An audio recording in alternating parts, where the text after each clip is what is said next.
¿Qué tal? Y bienvenidos a su canal Reflexión y Pensamientos M. A continuación, se darán diversas respuestas que surgen de las preguntas de los ateos. Las respuestas buscarán responder diferentes aspectos, ya que no hay respuestas sencillas a la realidad que nos rodea. Pregunta número 1. ¿Por qué no vemos milagros espectaculares, como que gente que no tiene piernas, manos u órganos como los ojos, se recuperen o aparezcan por completo? Primero, Dios no va a hacer algo que nosotros debamos hacer, pues nos ha dotado de poder de razonamiento y de empatía hacia los demás. Dios espera de nosotros que utilicemos la ciencia para mejorar nuestro entorno, surgido del amor para ayudar a los demás.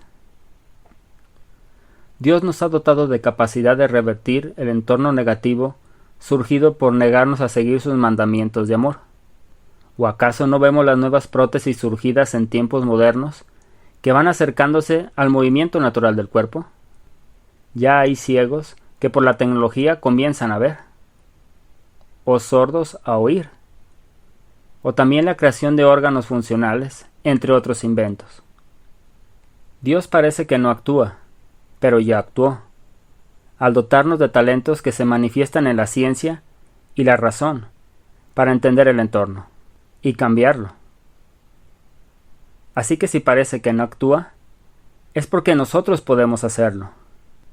Sencillamente, es porque Dios no va a hacer algo que nosotros podemos y debemos hacer. Segundo, Dios no quiere ver a sus hijos incapacitados. Los ojos de Dios se entristecen al ver a sus hijos impedidos con alguna discapacidad física, de no poderse mover con naturalidad necesaria para vivir con plenitud. O se entristece al ver la ceguera física de sus hijos e hijas, al no poder ver la creación en plenitud. Dios carga nuestro dolor, y se une a nosotros al ver las desgracias acontecidas a sus hijos.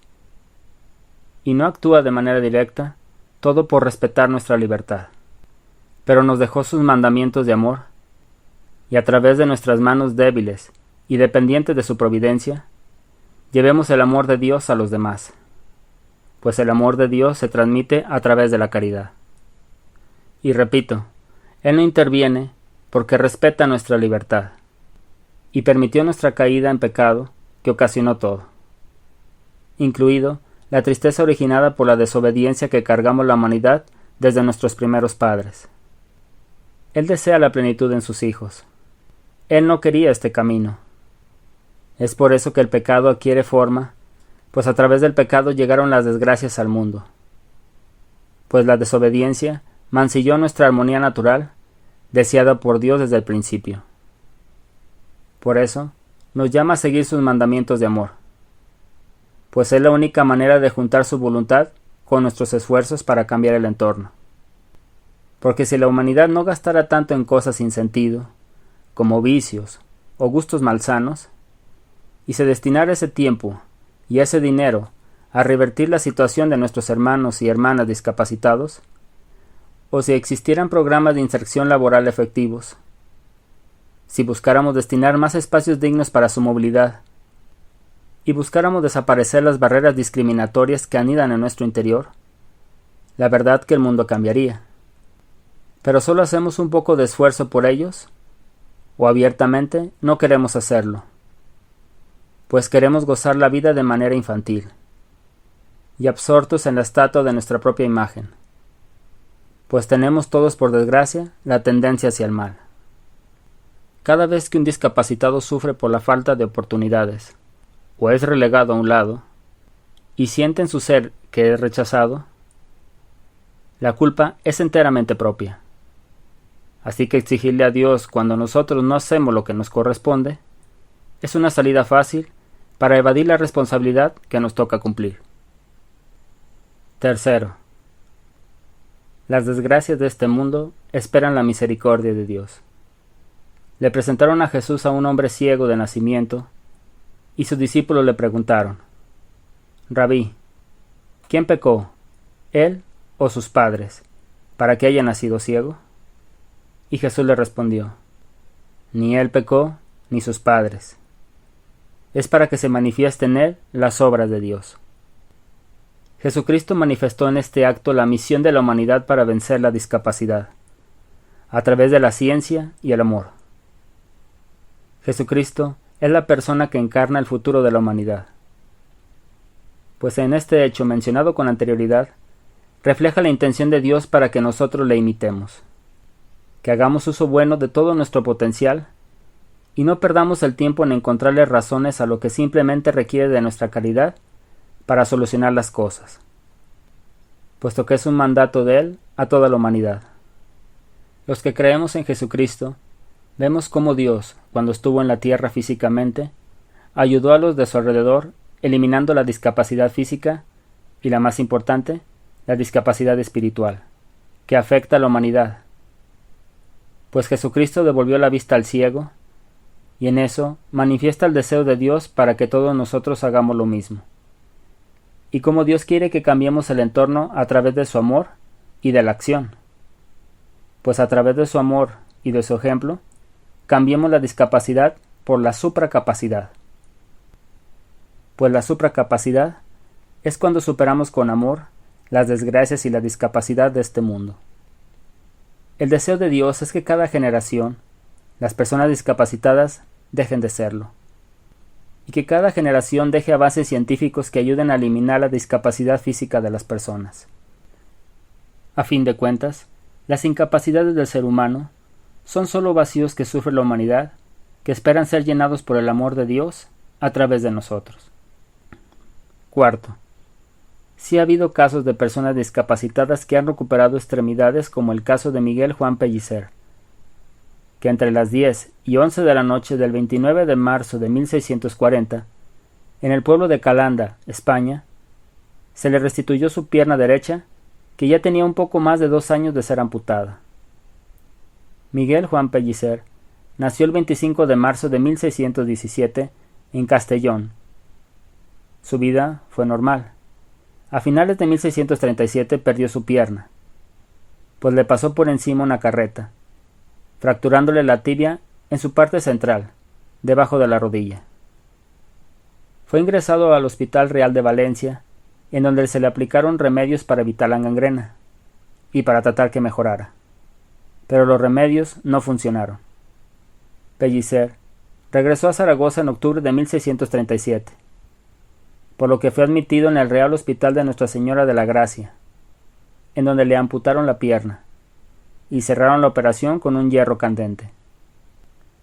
En marzo de 1640, Miguel regresó a su casa con sus padres, y en la noche del 29 de marzo, Miguel se quejó más de lo habitual del dolor que le ocasionaba el muñón. Poco antes de las 11 de la noche, su madre entró a la habitación y observó que sobresalían los 2 pies debajo de la manta que cubría a su hijo. La mujer, asombrada al ver a su hijo con las 2 piernas, llamó al resto de las personas que estaban en su casa, incluido un soldado de la caballería del ejército real. Y así fue que los testigos constataron el milagro. La noticia se esparció tanto que hasta el rey Felipe IV se enteró, y tiempo después recibió al propio Miguel Pellicer en audiencia. El rey se postró y besó la pierna en señal de veneración.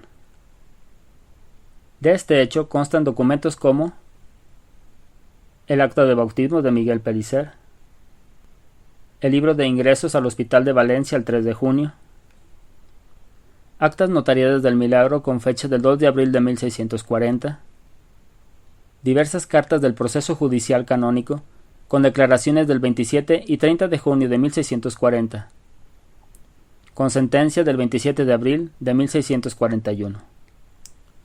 Existen documentos de su hospitalización, de actas de testigos que juraron ante notario público que comprobaban que Miguel Pellicer recuperó su pierna. Se hizo una investigación judicial y se comprobó que sí era auténtico el milagro. Una disculpa, pero no me gusta mostrar imágenes de los documentos por ser imágenes ajenas que yo no tomé, y respeto los derechos de autor. Pero cualquiera puede investigar la historia de Miguel Juan Pellicer, ya sea en libros o internet, y ver los documentos del milagro. y también yo no coloco enlaces para quien decida mirar lo haga libremente, si quiere hacerlo. Y así será una búsqueda libre de tendencias, pues páginas y libros del acontecimiento hay muchos, si desean buscarlos. Se hicieron estudios a mediados del siglo XX buscando desacreditar la historia, al desenterrar un cuerpo que pensaban que era de Miguel Juan Pellicer. Pero no encontraron nada concluyente ni a favor ni en contra. Aunque muchos en forma maliciosa dicen que esa investigación desacreditó la historia del milagro, pero no es cierto. Porque las investigaciones sentaron sus hechos o conclusiones como una probabilidad, y nunca como una certeza científica que pudiera desacreditar el milagro. Ahora bien, este hecho ocurrido hace 4 siglos es un caso en el que Dios le restituyó a un creyente un miembro ya cercenado con anterioridad. Este hecho despertará en quienes oyen, ya sea rechazo o creencia del mismo. Pues, aunque hay escritos de juicios imparciales y de documentos notariados que acreditan la historia como real, pues se le abrió un juicio para tratar de desacreditar la historia, por temor a que fuera falsa. Y hubo testigos de hechos que juraron ante notario público. Habrá gente en su ejercicio de libertad que dirá que esa historia es falsa. Así que se concluye que no hay un acto perfecto en este mundo que dé la razón a los no creyentes, así como a los creyentes que tienen fe. Y como hay gente que no va a creer este hecho, y otros sí, cada quien buscará razones para acreditar o desacreditar el milagro. Esto nos da pie a otra respuesta. Quinto, si alguien no quiere creer, buscará de todo tipo de argumentos para seguir en su posición, ante cualquier evidencia que se presente. La búsqueda de la verdad requiere de algo más que de la razón para llegar a ella, pues es necesaria la fe en estos casos para llegar a una propia conclusión. Sexto, si Dios hiciera reaparecer miembros amputados u órganos a toda la humanidad, nos quitaría la oportunidad a nosotros de hacer el bien, y nos anularía nuestra libertad. Si Dios hace milagros a veces, es por varios motivos, ya sea para fomentar la fe en sus hijos, para remediar en algo la injusticia que generamos por nuestra flojera y odio hacia los demás, para manifestarnos el deseo del orden para la humanidad, para poner el ejemplo, para recordarnos la misión de cada uno de nosotros en este mundo, o también para enseñarnos que Dios es un ser libre que desea la libertad para nosotros, para manifestarnos que las oraciones sí son efectivas, o también que Dios está al pendiente de nosotros, puesto que toda la necesidad de este mundo la podemos cubrir si queremos, pues Dios nos dio el poder para cambiar nuestro entorno, ya sea por la ciencia o por el amor hacia los demás. Pues la auténtica libertad del ser humano es cuando vencemos el instinto egoísta que nos vuelve ciegos ante la necesidad humana, pues un ciego espiritual no es libre, porque la ceguera espiritual nos hace tropezar en la búsqueda de la verdad y de la paz interior. Séptimo, la verdadera incapacidad es la incapacidad espiritual, que nos vuelve inmóviles ante la necesidad humana. El verdadero milagro que necesitamos será el día que dejemos los pretextos y ambigüedades y restituyamos nuestras manos espirituales para ayudar a los demás. O también restituyamos nuestros pies espirituales para ir en busca del hermano necesitado. O cuando recuperemos la vista espiritual para dejar de ver nuestro interior, a ese egocentrismo y amor propio exacerbado que hace que veamos a los demás como estorbos o como cosas a las cuales podemos explotar. Dios sabe que la peor incapacidad es la falta de vida plena en el alma de sus hijos. Octavo, si Dios restituyera los órganos o cualquier parte del cuerpo, las personas que no creen en Dios simplemente dirían que es una capacidad propia de la naturaleza del ser humano, que si alguien perdió un brazo, las células del cuerpo son capaces de regenerarse solas debido a los procesos genéticos correctos. Y así, a través de estos procesos, se produce un nuevo brazo. Como las colas de las lagartijas, salamandras o gusanos. Así pues, si alguien no quiere creer, no hay milagro que lo haga cambiar de parecer, pues la razón de un ateo, aún sin una justificación científica, es buscar una salida a su creencia que Dios no existe, ignorando cualquier evidencia. Pregunta número 2. ¿Por qué hay más atrocidades cometidas en el nombre de Dios que cualquier otra cosa? Primero, la pregunta tiene un error de principio, pues no hay forma de saber analíticamente el número de atrocidades cometidas en el nombre de Dios a través de la historia, pues literalmente tendríamos que saber la intención de prácticamente toda la humanidad desde el principio del tiempo, pues la maldad fue ejercida por reyes, pero también por personas comunes, y saber todas las intenciones de todos es simplemente imposible. Segundo, el hecho de tomarlo como la principal causa es muy relativo, pues cuando alguien ataca a otro, es más un hecho de ejercer la superioridad de poder sobre los demás, y querer así mantener ese mismo poder. Así que para un tirano, sea de multitudes o de una sola persona, es buscar oprimir buscando características que identifiquen al grupo o personas que quieren destruir.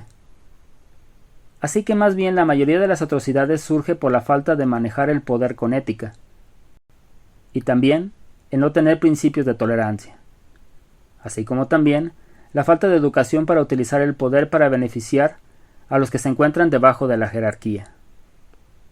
Tercero, los gobiernos declarados como ateos, principalmente de corte comunista, son relativamente recientes en la historia de la humanidad, y tienen su cuenta de atrocidades en el nombre del ateísmo. Antes había poca gente en el mundo, pero ahora, una generación de personas actualmente, supera a 3 siglos con facilidad de las anteriores.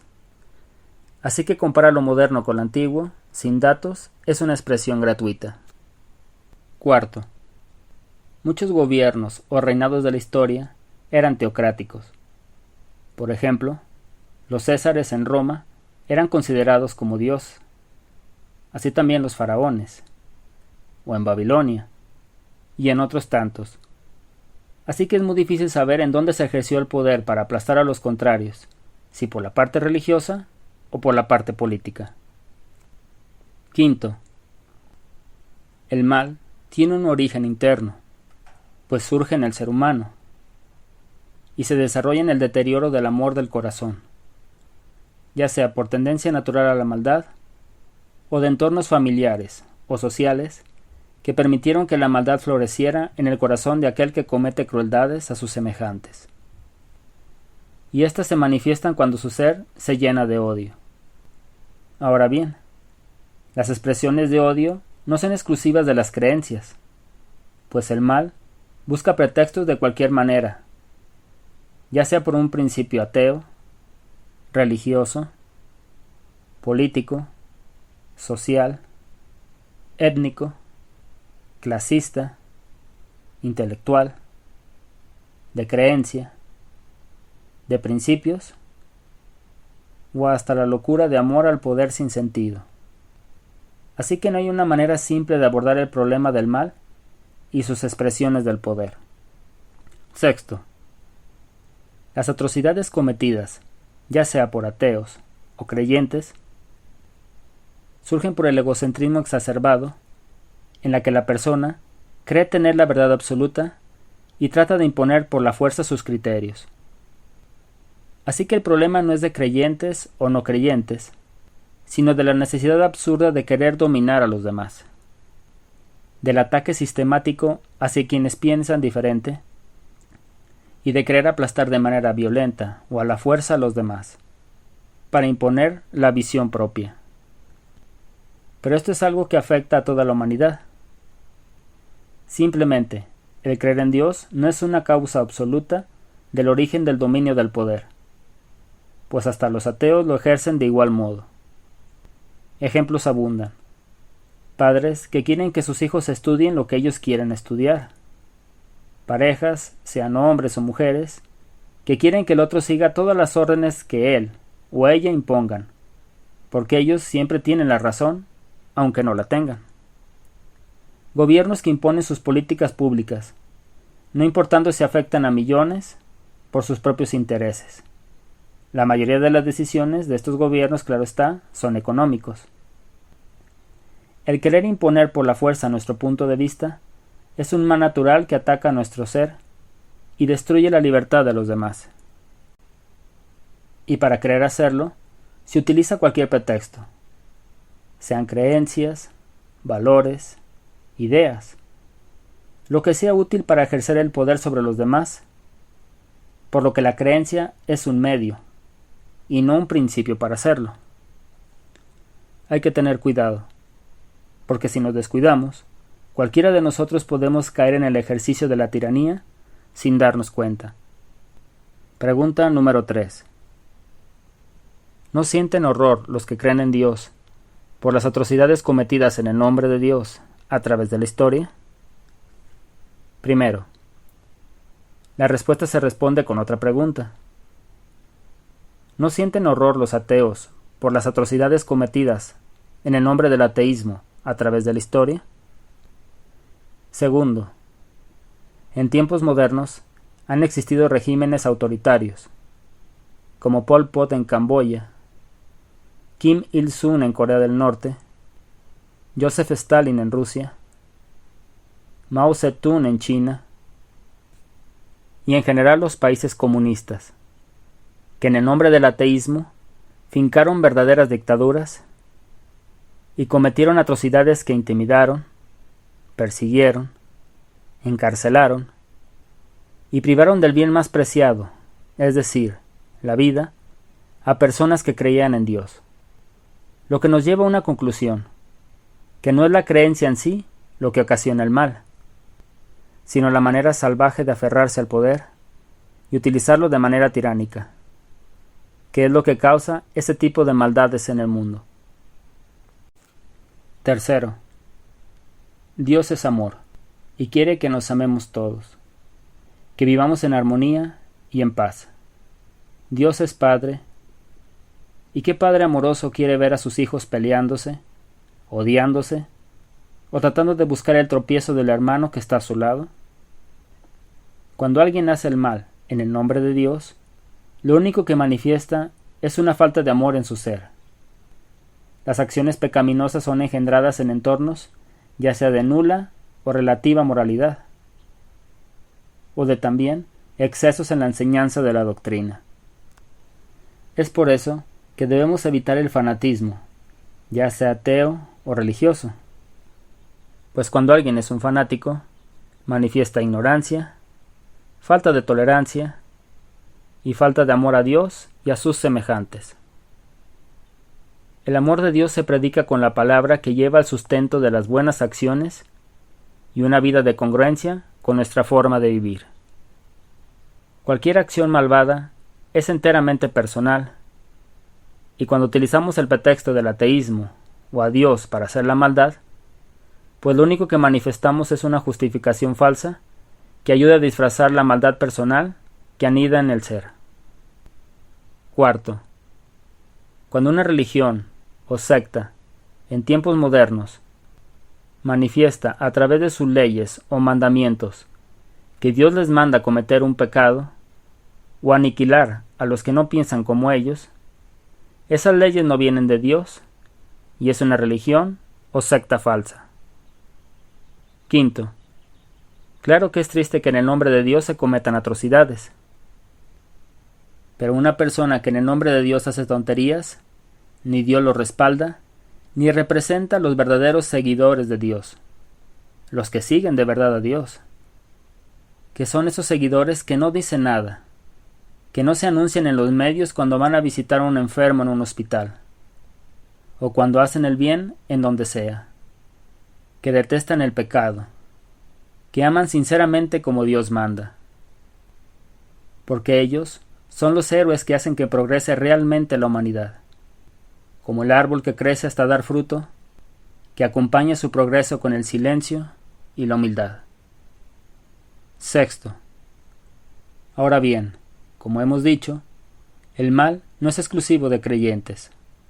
También se da en los ateos, o en el nombre de la razón, como pretexto para hacer maldades.